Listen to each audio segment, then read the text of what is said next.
Good afternoon, everyone. President Trump's powerful efforts to secure our homeland are working. According to newly released numbers, last month, Border Patrol saw a 93% decrease of illegal aliens crossing the southwest border between ports of entry from May 2024 under Joe Biden, when they encountered more than 117,000 illegal aliens. And this particular statistic is absolutely astounding. In the month of May, under the Trump administration, 0 illegal aliens were released into our country by Border Patrol. Let me say that again. Not a single illegal alien was released into the interior of the United States of America last month under this administration.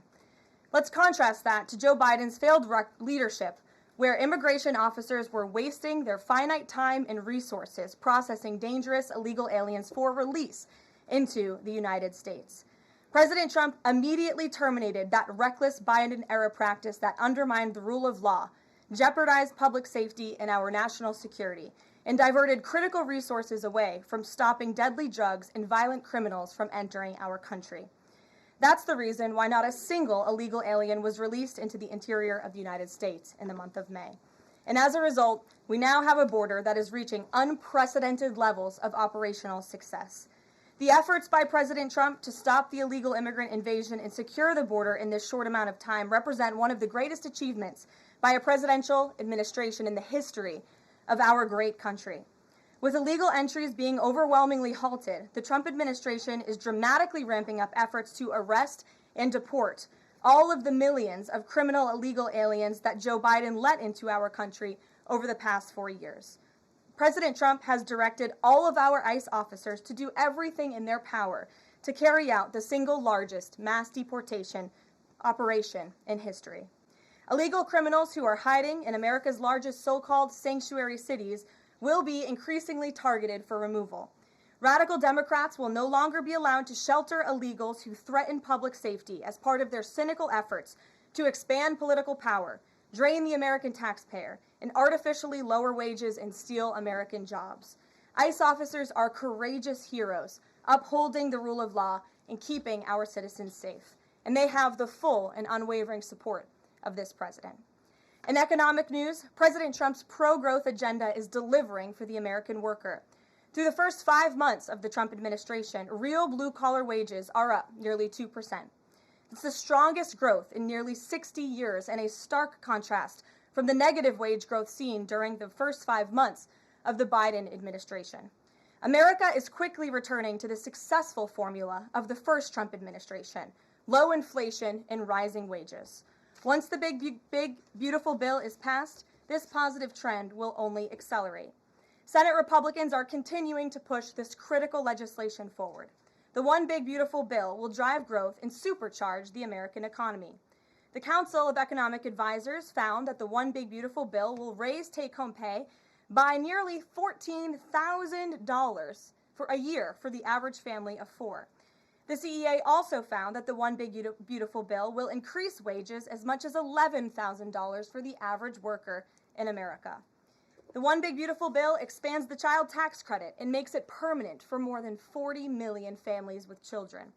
And the bill will deliver no tax on tips, no tax on overtime, and substantial tax cuts for our incredible seniors. Simply put, the One Big Beautiful Bill is a massive win for middle-class Americans. When nearly 80 million Americans sent President Trump back to this White House, they were doing so expecting these popular policies to be enacted. Republicans in Congress have a mandate to deliver, and President Trump demands they send this historic bill to his desk for signature by Independence Day, July 4th. The American people are fully behind President Trump. According to brand new polling from Insider Advantage, a clear 54% majority of Americans approve of the job President Trump is doing. That's because this president is keeping his promises and taking action every day to improve their lives. And passing this bill will help fulfill a number of President Trump's core campaign promises. Now, regarding the ongoing situation in Iran, I know there has been a lot of speculation amongst all of you in the media regarding the president's decision-making and whether or not the United States will be directly involved. In light of that news, I have a message directly from the president, and I quote, "Based on the fact that there's a substantial chance of negotiations that may or may not take place with Iran in the near future, I will make my decision whether or not to go within the next 2 weeks. That's a quote directly from the president for all of you today. So we'll kick it off for questions here in our new media seat. We have Eli Lake from the Free Press. Eli, go ahead. Thanks so much for having us. Thank you. The Free Press. The decision to extend the, delay in enforcing the TikTok ban. Sure. Can you talk about how the White House understands its constitutional authority in light of the Supreme Court's decision in January that said that the president had to enforce the ban? Sure. Well, as all of you know, because the president put it out on his Truth Social today, he did sign an executive order to extend the TikTok ban for 90 days. So in the effort to make a deal. And the White House counsel and the Department of Justice have reviewed this executive order, and I can get it for you. I think it's on our website by now. If it's not, my team will now put it up immediately. And you can read the language in that executive order. And the White House counsel's office and the Department of Justice strongly believe in the legal rationale for this executive order. They wouldn't have the president's pen hit it if they didn't. And the political reasoning for this, of course, is because the president made a promise to keep TikTok on. There are 100 million Americans who use this app. It's wildly popular. He also wants to protect Americans' data and privacy concerns on this app, and he believes we can do both things at the same time. So he's making an extension so we can get this deal done. Can I get a follow-up? Sure.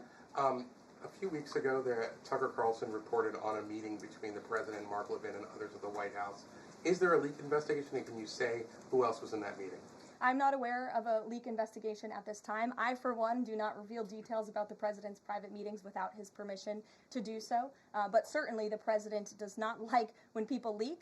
He takes that very seriously. This entire administration takes that seriously, and that's why you've seen at agencies some of the cabinet secretaries have been given the authority by the president to let go of staff who are engaged in such leaks, especially those that risk American national security. Sure. Go ahead. Karoline, thank you. So Rhino warmonger Lindsey Graham, he recently called on the U.S. to go all in. That's quite the lead to a question. Right. What's your message to everyday Trump supporters? Not the Tucker Carlsons or other big names, but everyday Trump supporters, grassroots who voted for President Trump to stop the wars, rejected this in the primary, going into another war with voting against Nikki Haley, and they want to see non-U.S. involvement in this war. What's your message? Trust in President Trump. President Trump has incredible instincts, and President Trump kept America and the world safe in his first term as president in implementing a peace through strength foreign policy agenda. And with respect to Iran, nobody should be surprised by the president's position that Iran absolutely cannot obtain a nuclear weapon. He's been unequivocally clear about this for decades, not just as president, not just as a presidential candidate, but also as a private citizen. In fact, I have some quotes for you. In 2011, President Trump said, America's primary goal with Iran must be to destroy its nuclear ambitions. We cannot allow this radical regime to acquire a nuclear weapon that they will either use or hand off to terrorists. In 2015, the president said the problem is that Iran poses an existential threat to Israel, our Middle Eastern allies, and the United States. And of course, the president has repeated that in his first term as president and his second term as president as well. That's why he was adamantly opposed to the disastrous Iranian nuclear agreement that was implemented by President Obama. And it's why he has given great latitude and given a lot of effort to achieving a diplomatic solution. But he's been very clear. Iran went for 60 days when he gave them that 60-day warning without coming to the table. On day 61, Israel took action against Iran. And as I just told you from the president directly, he will make a decision within 2 weeks. A follow-up? Sure. Go ahead, Natalie. Thanks, Karoline. Can you confirm whether Steve Witkoff has been in touch with the Iranian foreign minister? And does Witkoff plan to go to Geneva tomorrow for talks? I am not tracking that on Mr. Witkoff's travel schedule, but I can certainly check in with him to be sure. As for correspondence between the United States and the Iranians, I can confirm that correspondence has continued. As you know, we were engaged with 6 rounds of negotiations with them in both indirect and direct ways.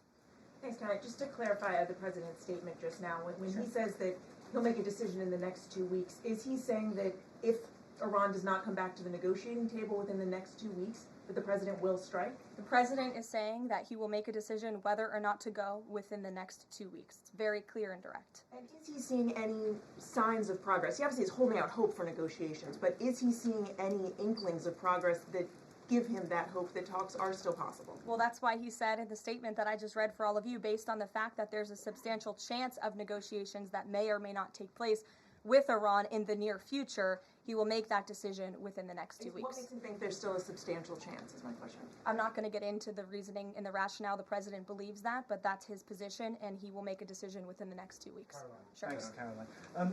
President Trump has said previously in regard to Russia, he's used this phrase about 2 weeks several times in terms of like, we expect like a 2-week deadline and then you give another 2-week deadline. How can we be sure that he's going to stick to this one on making a decision on Iran?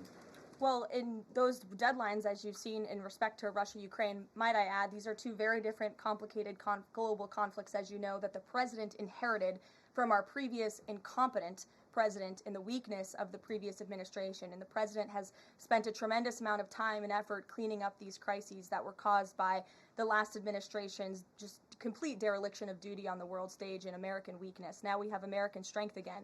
With respect to Russia and Ukraine, because of that American strength, and the president's leadership, we have seen these two sides engage in direct negotiations. And the last time the president said 2 weeks, you saw Russia and Ukraine have direct negotiations for the first time in years. And so the president is always interested in a diplomatic solution to the problems and the global conflicts in this world. Again, he is a peacemaker in chief. He is the peace through strength president. And so if there's a chance for diplomacy, the president's always going to grab it. But he's not afraid to use strength as well, I will add. Francesca. Thanks, Caroline. What exactly would a deal with Iran need to entail? No enrichment of a uranium, and it would absolutely not. Iran is not absolutely not able to achieve a nuclear weapon. The president has been very clear about that. And by the way, the deal that Special Envoy Witkoff proposed to the Iranians was both realistic and acceptable within its terms, and that's why the president is sent that deal to them. To follow up on what you told Natalie, are the talks that the United States is currently having with Iran direct, or are those through intermediaries? And if so, which countries are acting as the intermediary right now? Out of respect for the ongoing discussions and negotiations, I am not going to get into the details of them. We've provided you confirmation for now. Go ahead. Sure, and then behind you too. Thanks. Sorry, on the topic of negotiations and talks, does the president have any hopes or specific expectations for the talks tomorrow between European foreign secretaries and their Iranian counterpart? Well, certainly the entire world is on the president's side when it comes to the fact that Iran cannot obtain a nuclear weapon. This is something that pretty much all of humanity, except for the Iranian terrorist regime themselves, agree upon. And so the president expects that Europe will deliver that message directly to the Iranians. Why does President Trump believe that this 90-day extension on TikTok will provide more runway perhaps than the previous extensions that haven't led to a divestment deal? Because it's more time to make a good deal. Simple question. Dasha? Thank you so much. I know things are going day by day right now. The president wants maximum optionality. Is the possibility of the U.S. getting involved in regime change in Iran at all on the table at this point? And then I have one on Sure. The president's top priority right now is ensuring that Iran cannot obtain a nuclear weapon and providing peace and stability in the Middle East. On Medicaid, Caroline, Sure. The Senate put forward Medicaid provisions, particularly a lower cap on state provider taxes that hospitals have said would lead to mass closures, particularly in rural communities. Is the president willing to sign a bill that includes those provisions that Republican senators like Josh Hawley say will lead to hospital closures? Out of respect for the ongoing discussions that the White House is very much actively involved in with our friends in the United States Senate, I won't comment on that specific provision. Look, the bill hasn't been sent to the president's desk yet. There's more room for change. The president, for one, I will reiterate, has been very clear on his priorities with respect to Medicaid. He wants to see waste, fraud, and abuse ridden from the system to protect it for tax-paying citizens who deserve those much-needed benefits. He wants to prioritize the sick, the needy, the poor in this country who deserve those benefits, not the 1.4 million illegal aliens who are receiving them. And he wants to make sure this one big beautiful bill kicks those illegal aliens off of this program to preserve it and protect it and strengthen it for the American people, and the president has been very clear in that message to his friends in the Senate. Jackie. Thank you, Caroline. Sure. Logistically, if the Iranians are getting to Geneva, does that mean they've found a way to get to the White House? I am not going to get into hypotheticals, but as you heard from the president yesterday, they have expressed interest in doing so. There's a lot Philip. of pressure on the president to come to the aid of Israel. There's a lot of pressure on him to finish the job with force. How is he balancing the concern that if he doesn't choose to do that, that it would send a message to Xi Jinping about the U.S. commitment to Taiwan? Well, the president enjoys a very respectful and cordial relationship with China's president. He has long maintained that, even in his first term. And China and the United States share many strategic interests, both in terms of economics and also, of course, global affairs and foreign policy as well. However, when it comes to balancing these different viewpoints, the president is balancing a lot of viewpoints, and he is listening not just to other world leaders, but to his advisors and to people here in the country and the American people too. And I think that's what makes this president such a great leader, is his ability to listen and make a good decision on behalf of the American public based on his instincts and his experience. Don't forget, this is a president who was here before, and the world was a much more peaceful and stable place when he left office than when he came back in after the past 4 years of complete incompetence by the previous president. Philip, go ahead. Thank you, Caroline. Two quick questions. When the president says Iran is very close to a nuclear weapon, is he relying on U.S. intelligence or intelligence sharing from an ally to make that assessment? It is a fact, and the United States government maintains this fact, that Iran has never been closer to obtaining a nuclear weapon. And then if the U.S. were to take some type of military action, would the president go to Congress to seek war authority? I'm not going to engage in hypotheticals. I gave you the statement from the president. He'll make a decision within 2 weeks. Thank you, Caroline. Sure. Go ahead. Thanks, Caroline. Mary and then Elizabeth. Two questions, one on Iran and then the second on something Jasmine Crockett said this morning. So given that we know the Iranian government did order an operative to assassinate the president, is there concern that Iran might respond with non-traditional military ways to some kind of strike on Iran, such as another assassination attempt? And has the Department of Justice looked into this last attempt on the president's life? I believe Secret Service and the FBI have looked into the 2 assassination attempts that took place against the president, both of which were sad days in our nation's history. So I would defer you to the Department of Justice on where those investigations stand. But as for your question regarding Iranian retaliation, I'm not going to engage in hypotheticals again, but I can assure the American public and the world that this administration is prepared and ready to defend American interests and assets, not just in the region, but here on our homeland as well. Thank you. And then really quick on Jasmine Crockett, she said, I believe, that Trump supporters are mentally ill before calling for bipartisan support against the president. Can you respond to that, especially considering she's a rising star in the Democrat Party right now? She is a rising star. It's quite something to behold, actually. I hope that she continues to be a rising star for the Republican Party, at least. I think it's incredibly derogatory to accuse nearly 80 million Americans of mental illness. The last time I checked, Jasmine Crockett couldn't dream of winning such a majority of the public as President Trump did. And the America First movement, which President Trump has built, is filled of hardworking patriots, the forgotten men and women, business owners, law enforcement officers, nurses and teachers, and middle America, as we all know, from where you all grew up, outside of this beltway. That's who makes up this president's movement. And Jasmine Crockett should go to a Trump rally sometime, and she can see it for herself. Jennifer. One on North Korea and one on China. On North Korea, they launched some rockets into the ocean today. What does the White House make of that? Do you read any meaning into that timing of that launch? And then on China, do you have any reaction to Xi Jinping's offer of intervening in Iran diplomatically? And are you seeing any signs that China would get involved militarily to support Iran? I don't believe we're seeing any signs of that at this moment in time. As for Xi Jinping's offer, I will leave it to the president to respond to that himself. As for your question about North Korea, we are monitoring the situation. The Trump administration is in close contact with our new South Korean counterparts as we work together to deter our adversaries and preserve a free and open Indo-Pacific.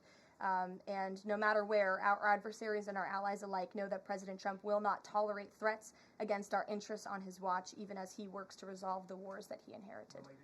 Alex, go ahead, and then I'll come to you. Thank you. Is the president concerned about the economy if farms and hotels, et cetera, struggle to find workers? The president's always concerned about the economy. That's on his mind every day. He wakes up, he checks the markets, he checks wage growth. As I pointed out, it's a record high today for middle class and American workers. So the president's always wanting to ensure that we have a strong and robust economy for the American people and worker, and we do. As for the specific concerns regarding jobs, look, the president has made it very clear we need to remove public safety threats from the interior of our country, and that remains the focus and the priority of this administration when it comes to deportations. No matter where somebody works, if they're an illegal alien rapist or murderer that was allowed into this country in the past 4 years by this administration, the American people want those types of criminals to be deported from our country, and that's what the president is backing ICE to do. Thanks. There was an apparent skirmish between the Chinese and the Philippines in the South China Sea. Just curious if you had any reaction to that, and if the steps you're taking towards the Middle East right now are reducing your capacity to deal with that situation. I believe that happened as I was preparing and coming out here, so we'll get you a response to that. Certainly we have one, and our teams are always monitoring situations all around the globe. Okay, and then one more just on Iran. Just over the past 24 hours, we've seen some Israeli strikes on Natanz, Isfahan, and Kondab nuclear facilities. Is there any assessment just of how effective or what the result of those strikes will be?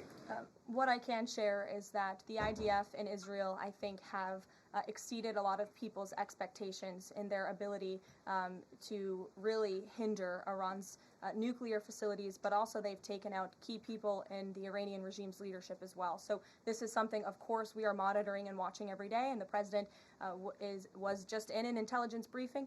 He continues to be briefed by his National Security Council, and he will throughout the duration of this war and conflict. And he also remains in constant communication with our Israeli counterparts, most notably Prime Minister Benjamin Netanyahu. Kristen. Thank you, Caroline. We have heard from a number of U.S. officials who say that Iran doesn't want to make a deal, that they are just stringing the United States along. What is to say that they are not going to continue to do so if we continue to give them extensions, now 2 weeks before 60 days? Look, Iran is in a very weak and vulnerable position because of the strikes and the attacks from Israel. And with respect to the president's statement, I shared that with all of you. And he has been very direct and clear. Iran can and should make a deal. We sent a deal to them that was practical, that was realistic, or they will face grave consequences. Why is Steve Witkoff not participating in the talks this week? I can ask Mr. Witkoff why he is not. Thanks, Karoline. Does the president object if Israel attempts its own operation against Fordo in the next 2 weeks? I won't decide that for the president, nor will I share that here. I'll let him speak to that. Just another one. Iran is apparently warning Europeans that if struck by the U.S., it may withdraw from the nuclear proliferation treaty. That would result in throwing out inspectors and taking the program dark. What does the president think of the value of having Iran as a full signatory of that treaty? Well, that's reckless rhetoric, but I understand the Europeans are meeting with the Iranians tomorrow, so we'll see how that meeting goes. Just one more on Juneteenth. Does the president plan to commemorate the holiday today or make any comment on it? I'm not tracking his signature on a proclamation today. I know this is a federal holiday. I want to thank all of you for showing up to work. We are certainly here. We're working 24/7 right now. Nikki, go ahead. Actually, that was my question. Will you plan to mark Juneteenth in any way, either today or with an event later on, maybe next week? Sure. I just answered that question for you. Go ahead. Thank you very much, Caroline. The fact that this president is giving some time and space for diplomacy, another 2 weeks, does it mean that the president is trying his best to avoid a direct conflict with Iran? I think the president has made it clear he always wants to pursue diplomacy, but believe me, the president is unafraid to use strength if necessary.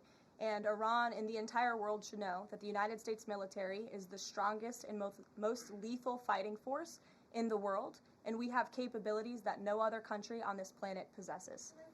Owen. Caroline, good afternoon. The Supreme Court, as you know, has upheld Tennessee's ban on transgender medical procedures for minors, puberty blockers, hormone therapy, etc. The White House reaction to that, please. That's a huge victory for America's children, and it's obviously something this administration believes strongly in, that young minor children should not be allowed to be subjected to chemical castration and mutilation. The president himself has taken very strong orders, or has signed very strong executive orders on this, and we are grateful for Tennessee's efforts to protect our children, and we are grateful the Supreme Court ruled on the side of the law, but also on the side of protecting America's innocent children. Elizabeth, go ahead. Sorry, I skipped you earlier. Thank you so much.